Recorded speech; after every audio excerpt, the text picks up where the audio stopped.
Have you ever thought about making your own podcast? It seems like that's the in thing right now. Well, do I have the people for you? Anchor is a one-stop shop for recording, hosting, and distributing your podcast. Best of all, it's 100% free and extremely easy to use.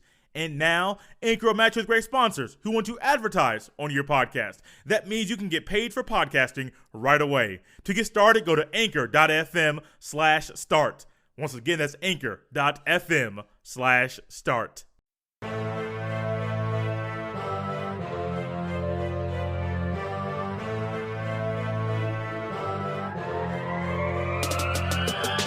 Welcome back, everybody, to another episode of the J Stevens Podcast. This is episode number 183, dedicated to a man who on March 22nd, 1958, was named the 1958 NCAA Tournament Most Outstanding Player.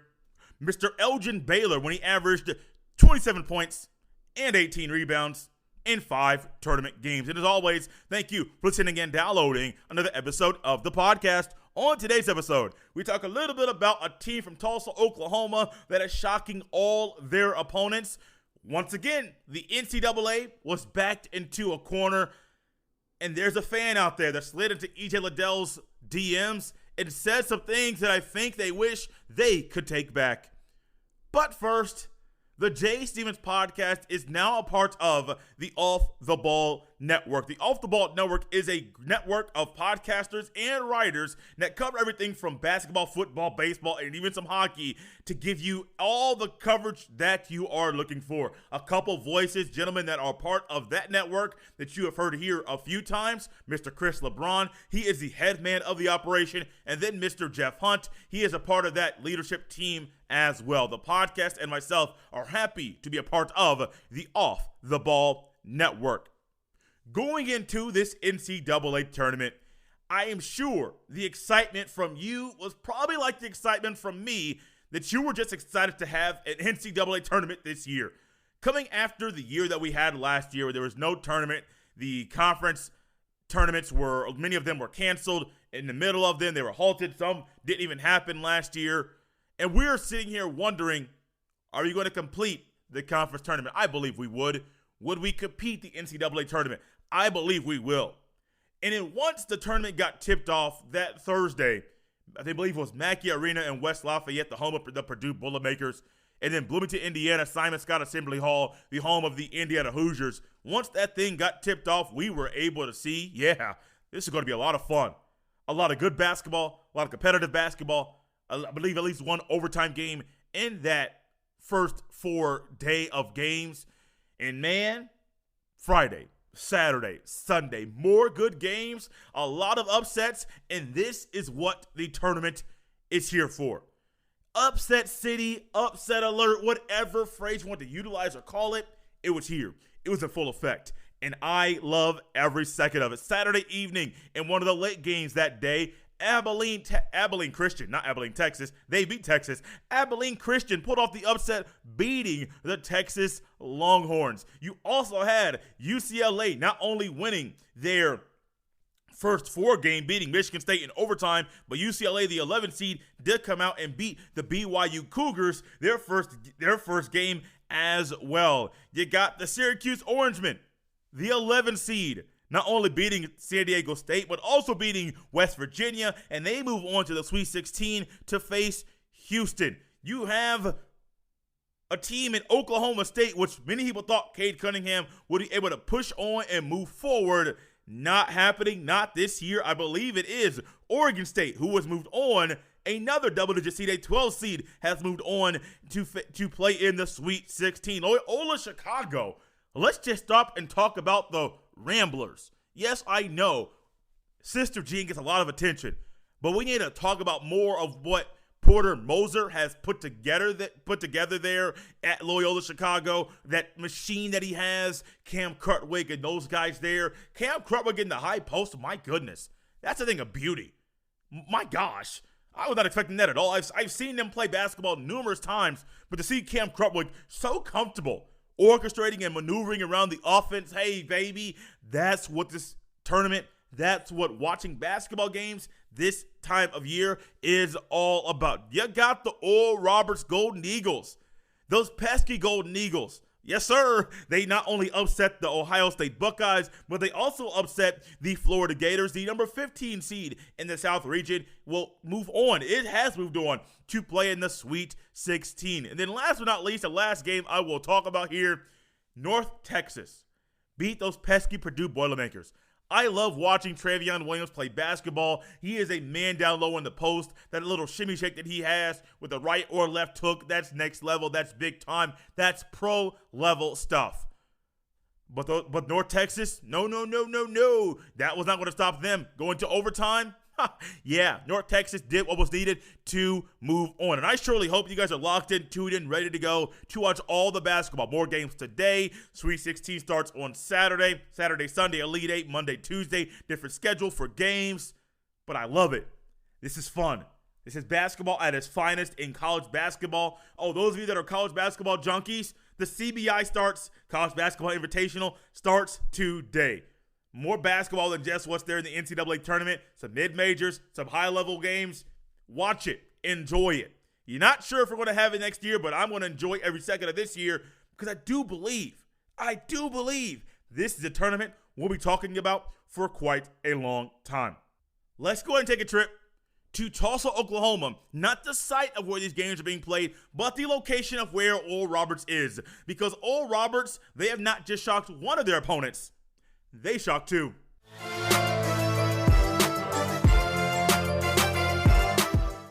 Going into the NCAA tournament, there are names out there of players that I'm sure you've heard about and you expected them to play very, very well, to lift their team to play better than they had all year long so that their team could go on a deep tournament run.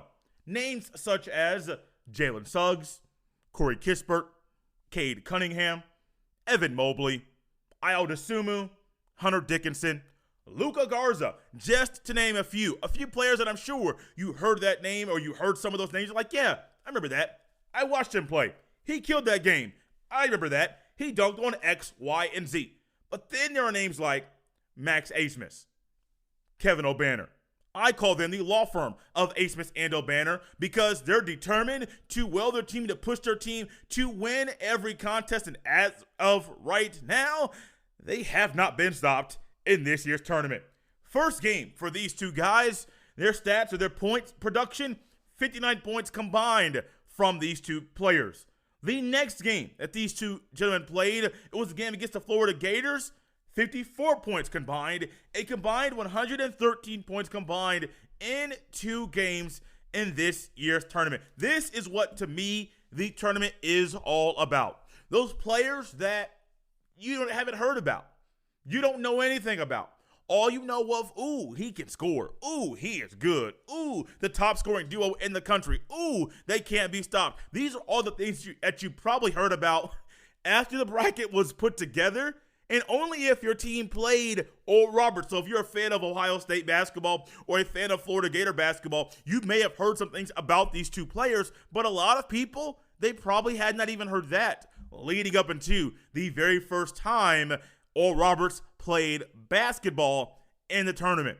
When Oral Roberts played Ohio State, the game I believe was at Mackey Arena, a place that Ohio State goes to very often, playing in the Big Ten, and a place that they don't have much success at. It's one of those places, Purdue Boilermakers, Matt Painter, pesky. They're good. They play tough. They're gritty. They play smart basketball. And Ohio State, just like other teams in the Big Ten, they struggle to win in West Lafayette. Well, Oral Roberts doesn't really care about where they're playing, who they're playing, the caliber opponent they're playing. Doesn't matter. All they're here to do is win. All they're here to do is stay in Indianapolis, to stay in Indiana a whole lot longer than they had expected, or a whole lot longer than maybe some of their fans or parents expected them to stay, because they're not trying to go home. They got a trophy to win. They have a trophy to win, and when you have the leading scorer in the country, that one coach in Chris Holtmann, before his team played and lost to Oral Roberts, Chris Holtmann made a comment saying Max Abmas is a future pro. Have you watched him play basketball? Have you seen how he moves up and down the court? Have you seen how he has in the gym range? Logo? That's easy. That's nothing. He does it consistently. He does it over and over and over again. And I'm sitting here watching. I'm thinking, okay, cool. He can score. Can y'all stop him? Can y'all maneuver him? Can y'all find a way to shut him down? Can y'all find a way to not let him be so lethal? Not at all. A 3-point win over the Ohio State Buckeyes. The Oral Roberts Golden Eagles, also another 3-point win over the Florida Gators just on Sunday. And we're watching and we're witnessing the phenomenon, the ability that the law firm of Abmas and Obanor does or has when they're playing the basketball at a high level. One key note, and I was looking over some numbers here with these guys and these players. Of course, I watched the Ohio State game, the Florida Gators game. I saw a little pieces of it, not the entirety of the game from start to finish. But in game number 1 against Ohio State, Max Abmas, Kevin Obanor didn't come out the game. And the game went into overtime. 45 minutes apiece for both guys. Abmas and Obanor in the second game against the Florida Gators. 40 minutes apiece. Game did not go into overtime. Did not come off the court. So you mean to tell me these guys have played 85 minutes in 2 days, 1 day off, 2 games in 3 days, 1 day off, and they're performing like this? 59 points combined in one game, 54 points combined in the second game. Oh, Obanor, he's also had a double-double in both games. Against the Florida Gators, these numbers are right in front of me. 28 and 11 on 9 of 16 shooting. Abmas, field goal percentage, field goals, 6 of 14, 2 of 7 from downtown. Obanor, 4 of 7 from downtown. And the one thing that I like about this Oral Roberts basketball team, they're good at making their free throws. In a time where we see over and over and over and over and over again, probably some games we'll watch today, probably some games we'll watch on the weekend, you will see teams in crunch time, teams when the temperature rises, some teams when things aren't going very, very well, they go to the charity stripe. They got the routine down. Doesn't matter if they dribble it 5,000 times, did they dribble it once or not at all. They got their routine down. Spin the ball around their hands. Rise up for the shot. Break. Okay, cool. 2-shot foul. So I missed the first, so let me go back and get my routine down, get my mentals right, get my mind right. Let me make sure I can do everything properly like I need to. All right, get my routine down. Rise up again. Break. Wait, well, hold on. What's the problem? You're not good at free throws, or you're good at free throws, and the pressure is too much for you. These two guys, Max Abmas and Kevin Obanor, doesn't seem like the stage is too big for them at all. Of course, when you're a guy, when you're a hooper, when you can step on any court and put the ball in the basket, this is what this tournament is made for. And Max Abmas, Kevin Obanor, that is what they are good at. That's what they do very, very well. Put the ball in the basket. And at first glance, when I first saw this game, when I first saw that Ohio State was going to be out, not just covering the team for the Locked On Podcast Network, but also for my bracket, because this is one of these two Elite 8 teams that I have out, the Illinois Fighting Illini. I can spend all day talking about them losing to the Loyola Ramblers because that was a clinic. Those Ramblers are good, man. Those Ramblers are really, really good. And Oregon State, I sure hope they're ready, because that guy Cam Krutwig, that coach Porter Moser, they are working in their lab, putting something together to stop and to slow down and to combat the attack of the Oregon State Beavers, so that Loyola can move on to play in the Elite 8, just like Oral Roberts is trying to do right now. When I saw that Ohio State was out, that my first Elite 8 team was no longer in the tournament, that I lost that team, well, I'm sitting here thinking to myself, let's just enjoy the basketball. Yeah, I recorded a show on Sunday evening for Locked On Buckeyes, and, well, I recorded it. Emotion came out, and we're back to just covering the team and just going football, basketball. But with this tournament, man, the team's out. I can sit back, relax, chill, get my drink, get me a snack. I have a popcorn ready during Sunday's games because I definitely needed it, because those games were fun to watch. Illinois is out. One Final Four team is gone. One championship game opponent is gone. That means nothing. We can sit. It does mean a lot for my bracket. I'm still currently, I believe, in 5th place, tied for 5th in the bracket challenge here for the podcast. I'm still somewhat in a good spot, a good space here. But all I know I'm going to do is the next time Oral Roberts is playing basketball, I'm going to be in my place, tapped in, tuned in, ready to go, because the law firm of Abmas and Obanor, their determination, I surely wonder if the Arkansas Razorbacks are ready for what's about to come their way.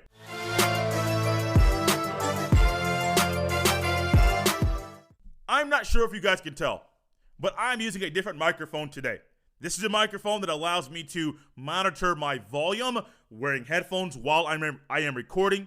It is a microphone that it's something that I have been eyeballing for quite a while, and I wanted to get a backup microphone, a microphone that I could travel with, because my other one, it has a boom arm or a mic stand that is attached to the table. That's just extra pieces that I would take with me traveling. One that just comes with the mic and the stand attached to each other. This is more my speed for traveling around from one place to another. I like this.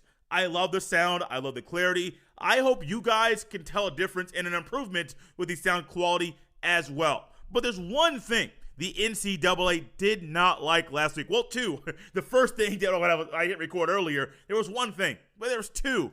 Hashtag not NCAA property. And then also, when the women at the NCAA women's tournament, when they put the NCAA on Front Street and exposed the lack of equipment there in the workout area for the women while they're practicing, when they're preparing, when they're working out in between games. Wasn't right. I won't go for either one of them. I won't say that they should have done that. But I will say a lot of people are calling for equality. Equality. The women should have exactly what the men have. If the men have 5,000 things in their gift bag, the women should have 5,000 things in their gift bag. If the men have a school filled with workout area, workout equipment, so every team can work out at one time, then the women deserve the same exact thing. That's where things get a little tricky. I'm not going to say I know the details, I know the income, I know what the NCAA makes, what the budget was for the men's or women's tournaments. I will not say that I know exactly what the sponsorships amount were for the NCAA women's tournament or NC2A men's tournament. I'm not going to say that. I do understand there's going to be a large discrepancy between what men's sponsors pay and what women's sponsors pay. That's just natural. That's just the way things are. Unfortunately, well, not just the way the cookie crumbles. The women do not make as much money as the men. How many of you plan on watching the women's tournament? The women's tournament started just yesterday. How many of you watched the women's NCAA tournament? Probably not many of you. It was on the same time as the men, and the men's tournament was so much fun to watch that I doubt many of you listening right now spent time watching or flipping back and forth between channels on the ESPN family of networks watching women's tournament games. It's not a knock on you, not a knock on the tournament. Just many people prefer to watch men play over the women. That's it. At the same time, the NCAA should have done a lot better. Not saying keep it equal as far as what the men have, that's what the women have. I'm not going that far. But I will say the NCAA should have done better and given the women more equipment to start the tournament. When there are more teams there, you should have more equipment there to accommodate the more teams that are there in the tournament. The one interesting thing that the NCAA did come out and say, there was two. The first thing that they came out and said was there's not enough space, which I don't know how much I buy that. I'm not going to say I'm on that side or not on that side. I don't know. I'm not inside the NCAA. Just looked like the first picture that was shown in the video, that was not really what the workout area was or where it was. It was just on the other side of the court. So the NCAA got exposed for an area that was not even intended or was not the workout area to begin with. But one thing I will say is the NCAA planned to have more workout area or have the workout equipment for less teams during the Sweet 16. Said, we're going to have this amount of equipment now, and then we're going to have this amount of equipment for the Sweet 16 when there are less teams, not realizing you have 64 teams in your tournament. You should probably have a lot of room, a lot of space, and a lot more equipment to accommodate a lot more players, a lot more teams at the start of your tournament. I won't go the monetary side or the money side. Many people say the equality. That's a path that I don't think is a proper channel to discuss right now. But the NCAA needed to have more equipment for them. It just seemed like there wasn't enough. Just from my naked eye, I've even seen the video where Holly Rowe went around and explained the upgrades that the NCAA did very, very quickly. I saw Dick's Sporting Goods. They did some stuff. I believe even Vanessa Bryant, Kobe Bryant's wife, I even think on Instagram, she was talking about, hey, what can we do to help you guys get more equipment there in your workout area? I believe that's there. I saw something from her Instagram page. Great, good thing there. A lot of people helped out very, very quickly, and the NCAA did do some quick upgrades overnight. Good for them. But then also, I don't know if you guys saw this or not. It was on Twitter, hashtag not NCAA property. I saw Isaiah Livers of the Michigan Wolverines, who is injured right now, but he did come out wearing a hashtag not NCAA property t-shirt prior to the Wolverines' first tournament game. It was all over Twitter. There were a few people that had a quote or had a statement that they had a screenshot of and put that there on their Twitter page, and the only words or caption to the picture were hashtag not NCAA property. It's all surrounding the name, image, and likeness thing that the NCAA keeps messing up. I am not a person that's going to say, ooh, players need to get paid money directly into their pocket for playing the game. I'm not on that track. I'm not on that at all, because if you say, oh, the NCAA makes billions and makes so much money off of these athletes, well, then go down to high school, go down to AAU, because the local state high school athletic associations, they make a lot of money off of these youngsters.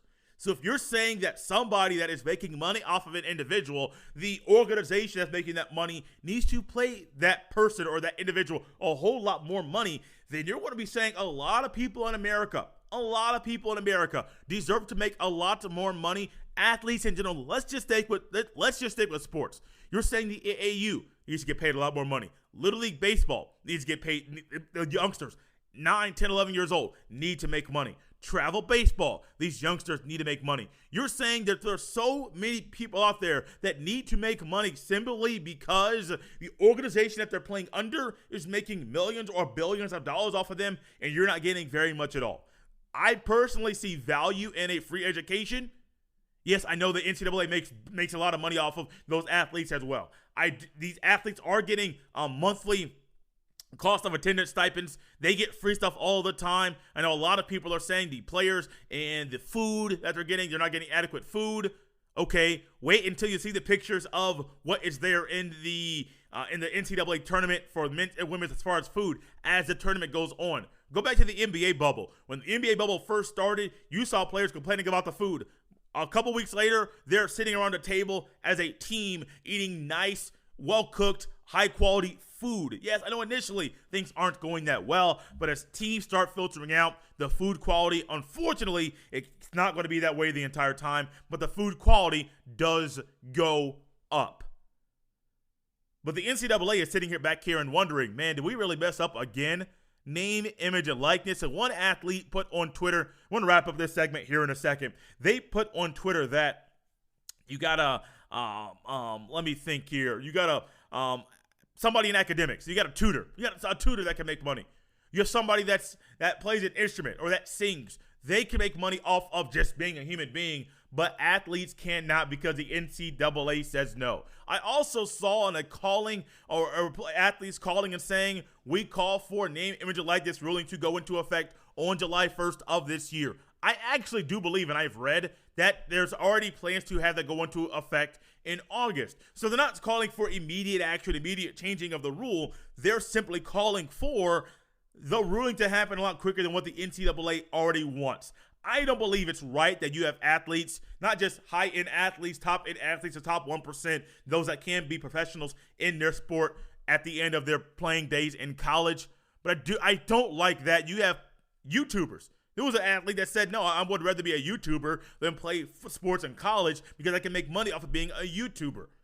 Those are things that the NCAA says no because you're under our umbrella. Yes, the NCAA says we're going to lose this battle. We want to hold on to this as long as we can. But I think the timing of this was thought out, was well planned, and it was something that had been in the works for quite a long time. It's just unfortunate the NCAA got back into the corner, not just for one situation, the NCAA women's workout area and facility, but also because the name, image, and likeness ruling or lack thereof isn't coming as quickly as these athletes would like for it too. It's coming. When? Sometime this year. Will it come when the NCAA wants it to happen at the time that they plan for it to go into effect? Or will it happen when the players push for it to happen sooner? We will just have to wait and see. But I do think name, image, and likeness, it's coming. The players are going to be happy, being able to make money off of just being themselves. And then also, kudos to the NCAA. Yes, I understand they did not get it right initially, but they did quickly right their wrong and fix things and allow the women to have more workout equipment so that they can properly prepare their bodies for the upcoming game. Speaking of a game, not an upcoming game, but a game that was the first one and only one for the Ohio State Buckeyes that played this past Friday afternoon around 3 o'clock Eastern time in West Lafayette, Indiana. The Ohio State Buckeyes talked about their first opponent earlier, the Oral Roberts Golden Eagles, and what they did to slow down and not really allow Ohio State to be in control or be able to slow down Oral Roberts during any portion of that game. E.J. Liddell has made some mistakes in crucial moments in late game situations numerous times down the final few games of the regular season and in the final few games or the 4 games they played in the Big Ten Conference Tournament. But I don't think anybody expected Ohio State to lose. Well, some people did. I don't think many people expected the backlash or the pushback or someone to slide into E.J. Liddell's direct messages, his DMs, and just say ugly, cruel things that you would not want to say that I would not want to say to my worst enemy. One of those people that some people call Twitter warriors. You get there either on your phone or your computer and you're typing away and you're spitting out whatever comes to your mouth. I am not going to read what was said to him via his direct message. E.J. Liddell did end up tweeting out the comments that this individual made to him. The police there in Columbus are taking action to go out, see who it was, find out who it was that did that said these atrocious words to E.J. Liddell. I don't want to say it to you because it's pretty cruel. It's pretty bad. It's people say if you don't have anything nice to say, don't say anything at all. This person definitely didn't have anything nice to say, and they still said a lot that they should not have said. There are too many people out there, and I'm going to close out this show with this. There are too many people out there that feel way too comfortable spitting out words to somebody, heat of the moment, not thinking twice before hitting send, and you say something that you can't take back. Yeah, some places you could end up deleting messages so the person can't see it. But one thing I think people forget, if it's done on the internet, it's there. It's there. Can't take it away. No takebacks like we're playing a game as a kid. No takebacks now as a kid. You're playing tag. No tagbacks. I mean, all those fun games that you play. I remember playing tag, man. I remember playing tag as a kid. And I was in Boy Scouts. Surprise, I was in Boy Scouts. So I was in Boy Scouts as a kid, and we would play games all the time. But we met, I think, we met once a week. It was either Wednesday or Tuesday night. Maybe it was Thursday. I forget. So long ago, I forgot what day of the week we met. But we would meet, and we would play games all the time. We would have our time. We have our craft. Whatever we did there as Boy Scout, trust me, I forget. I know some of the guys that I was in Boy Scouts with, but I don't talk to them on a regular basis anymore. But I remember we would play tag. We would play all these different games, Ghost in the Graveyard. I mean, all these little kiddie games. You're outside running around, big a kid, exerting and getting rid of a lot of energy. I remember as a kid, not just even at Boy Scouts, but also in recess in elementary school. Oh, you're playing tag? No tag backs. What you mean no tag backs? You're right here. You tag me, I'm going to tag you back and then run the opposite way, almost like a hit and run so you can't get me. No tag backs. No tag backs. Well, this person here, not playing tag. This is real life situation. Well, tag is real life, but you get what I'm saying. This person spit out some words, said some words to E.J. Liddell, so ugly, so defiled that E.J. Liddell came out and said, "What did I do to deserve this? I'm human." That was a tweet, the caption of what he said after showing the screenshots of this person. Literally, it was 2 full pages. It looked like on an iPhone. 2 full pages of this person just saying ugly, horrible, despicable things to E.J. Liddell after his team lost the first game of this year's tournament. Ohio State Buckeye fans in the basketball, not many of them expected Ohio State to be good this year in basketball at all. Trust me, I've talked to some. They weren't expecting it. But what you don't expect is that if they are good, for fans to react like this. Twitter warriors, I don't know if this is you. If this is you, if you're a person that sits behind a keyboard or at your phone and just starts saying ugly things to people, sliding into people's direct DMs and saying whatever you would not say to their face, stop. S-T-O-P, stop. And there's that GIF or GIF, however you say it, where Michael Jordan is a youngster wearing a suit, and it simply says this: stop it. Get some help. I tweet that out all of the time. I like having fun. I try my best not to go back and forth with people on Twitter. Follow me on Twitter at jsteven07 if you want to. I don't like going back and forth with strangers. I don't. Sometimes it's okay to have a good, healthy back and forth, but I don't want to get in a heated debate or a conversation about something because I know how people are. I know at some point I need to stop. I don't want to engage with a lot of people. I just don't want to. I'll engage with people that are having fun. I'll engage back and forth if you're a listener. But I'm not someone that's going to go out there via your DMs or just via saying things to you that I wouldn't say to your face. That's not the kind of person that I want to be. This person, Twitter warrior, happy fingers, didn't think before hitting send. We have to. We have to think. And if you have that much hate in your heart that you're going to spit out threats to a young man or to anybody that way, either via the phone, over the computer, or face-to-face, stop it. Get some help.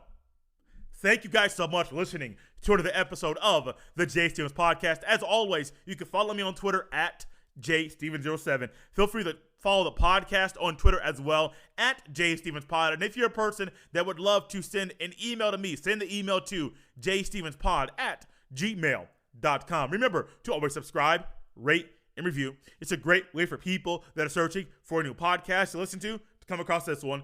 Then remember to always get the word out about the podcast via word of mouth. The things that we enjoy in life, we are almost willing and somewhat wired to tell other people about. So no matter if this was your first episode or if you have been listening since episode number 1, be sure to let people know about the podcast. This is episode 183 of the Jay Stevens Podcast. I will see you next time.